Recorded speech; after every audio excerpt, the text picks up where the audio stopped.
Hey guys, Josh here from Momentum Productions, and in today's video, we are going to be battling the DJI MAVIC Pro gimbal versus a GLIDECAM.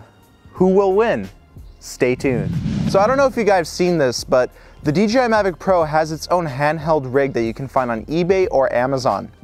So yes, you can use the DJI MAVIC Pro as a handheld gimbal. Located near the SD card slot is a switch that says RC and Wi-Fi. By flipping that switch to Wi-Fi, you can use your phone as a remote controller and a viewfinder. This is the easiest way to use your DJI MAVIC Pro as its own standalone handheld gimbal. Now the GLIDECAM. It's traditional, it's old technology, but it gets the job done.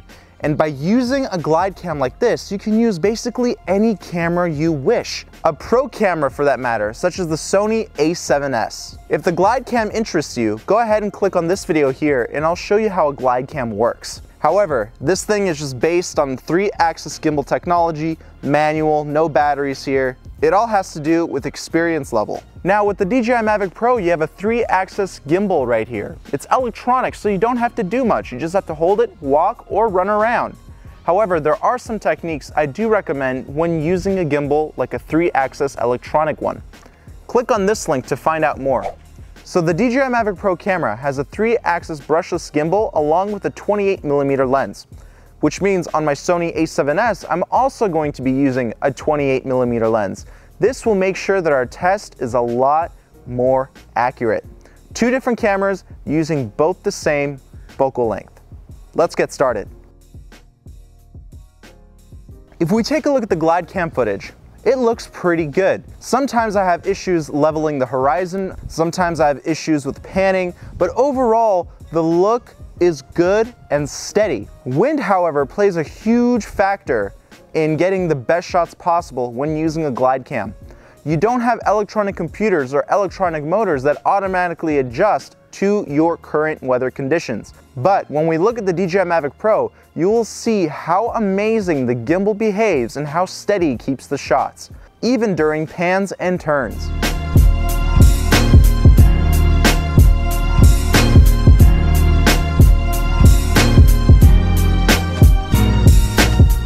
Now, let's step it up a notch. Let's run with both gimbals. Here's the GLIDECAM. It looks a little bit bumpy and sometimes it's a little bit erratic. Now, when we turn to the gimbal on the DJI MAVIC Pro, it still looks fairly good. But sometimes we have a little bit of rough panning. However, this can be solved either by changing the way we hold the MAVIC, and we can dampen the gimbal movement in the settings in the DJI Go app.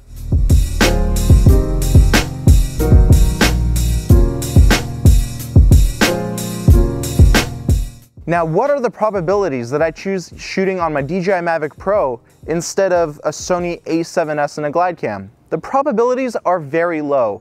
Why? Because it all comes down to picture quality and professionalism. The GLIDECAM looks more professional, and it allows me to use any camera I want. However, with the DJI MAVIC, I'm stuck with one camera. So if you're showing up to a shoot and people see you holding a drone up with a little plastic handle, they're not going to take you seriously. If you show up with a GLIDECAM with a professional camera on it, they're going to take you much more seriously. Yes guys, it's about the image and you have to look professional. However, if you want a quick shot using a gimbal and you can't really afford a GLIDECAM or some other sort of gimbal, yes, use the DJI MAVIC, but don't use it in a professional setting, such as a wedding or music video or any other kind of professional event or shoot. So in a future video, I will also be doing a comparison video between the DJI MAVIC Pro gimbal and a full-size gimbal like the DJI Ronin M. Some last things to think about. When using a GLIDECAM, there is a huge learning curve, but luckily I do have a ton of tutorial videos that will show you how to use a GLIDECAM. And you have to invest more money in a new camera and in the GLIDECAM itself. However, with the MAVIC Pro, you do have some sort of a package. You have a built-in camera, built-in 3-axis gimbal, and you have a drone. So it comes down to picture quality and looking professional on your shoots. Picture quality is a deal breaker for me, which is why I would only use Sony cameras on a gimbal. I would not depend on my DJI MAVIC Pro as my main camera. I'll just use it as a drone, not a handheld gimbal. So stay tuned for my future videos, and I'll be talking more about 3-axis stabilization. Please hit the like button, share this video with your friends, subscribe to this channel if you haven't done so already. Also, check out my free newsletter on my website at www.capturethemomentum.com. Also, if you're a company and you'd like me to create review or tutorial videos on your products, please email me at info@capturethemomentum.com.